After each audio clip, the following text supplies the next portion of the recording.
کیا تم نے کبھی کسی ایسے دولہے کی کہانی سنی ہے جس کی بارات پھولوں کی جگہ خون میں نہائی ہو، جس کی شہنائی کی آوازیں کربلا کی سسکیوں میں ڈوب گئی ہوں؟ یہ کہانی ہے شہزادے قاسم کی، حضرت امام حسن کے بیٹے، حضرت امام حسین کے بھتیجے اور حسینی قافلے کے سب سے نوجوان سپاہی کی۔ جب کربلا کی تپتی زمین پر ظلم کا سورج سر چڑھ کر بول رہا تھا، جب یزید کا لشکر سچائی کو کچلنے نکلا تھا، تب حضرت امام حسین کے پاس صرف ان کا ایمان، ان کے اہل بیت اور کچھ وفادار تھے۔ شہزادہ قاسم، جو صرف 13 یا 14 سال کے تھے، ایک معصوم سا چہرہ، پھول سا جسم، لیکن دل ایسا کہ شیروں کو بھی شرم آ جائے۔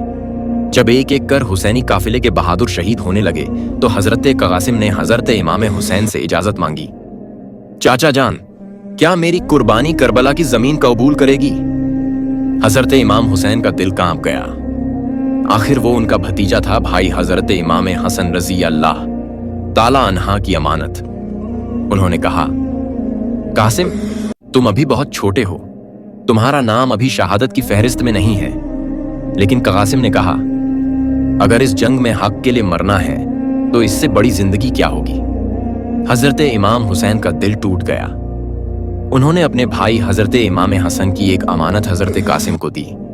وہ ایک چٹھی تھی جو حضرت امام حسن نے اپنی شہادت سے پہلے لکھی تھی۔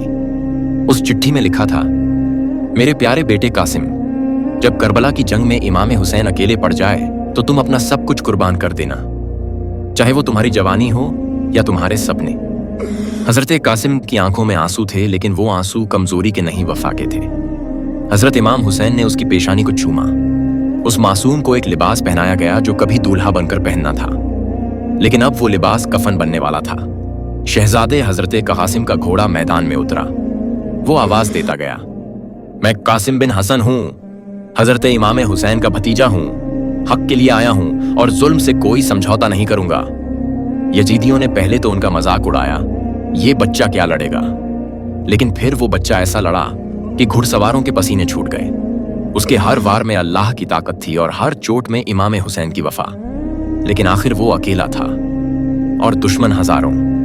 اس کے گھوڑے کو گھائل کر دیا گیا، وہ گرا اور پھر چاروں طرف سے یزیدیوں نے حملہ کر دیا۔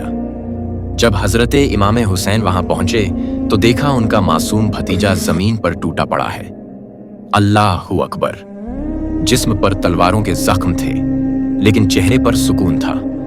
حضرت قاسم نے اپنی آخری سانسوں میں کہا، چاچا جان، کیا میں نے اپنا وعدہ نبھایا؟ حضرت امام حسین کی آنکھوں سے آنسوؤں کی ندیاں بہہ نکلیں۔ انہوں نے اسے اٹھایا، لیکن اس کا جسم اتنا زخمی تھا کہ ٹکڑوں میں اٹھانا پڑا۔ اور یہی تھی کربلا کی سب سے معصوم لیکن سب سے بھاری شہادت۔ ایک ایسا دولہا جو کبھی نکاح کی رات دیکھنے والا تھا، آج کربلا کی ریت پر لہولہان تھا۔ اس نے اپنے ارمان قربان کیے، اپنی جوانی اللہ کے نام کر دی اور اپنے چاچا امام حسین کو اکیلا نہ چھوڑا۔ کربلا کا پیغام یہ نہیں کہ حضرت امام حسین ہار گئے، بلکہ یہ ہے کہ حضرت قاسم جیسے پھول بھی ظلم کے سامنے جھکتے نہیں۔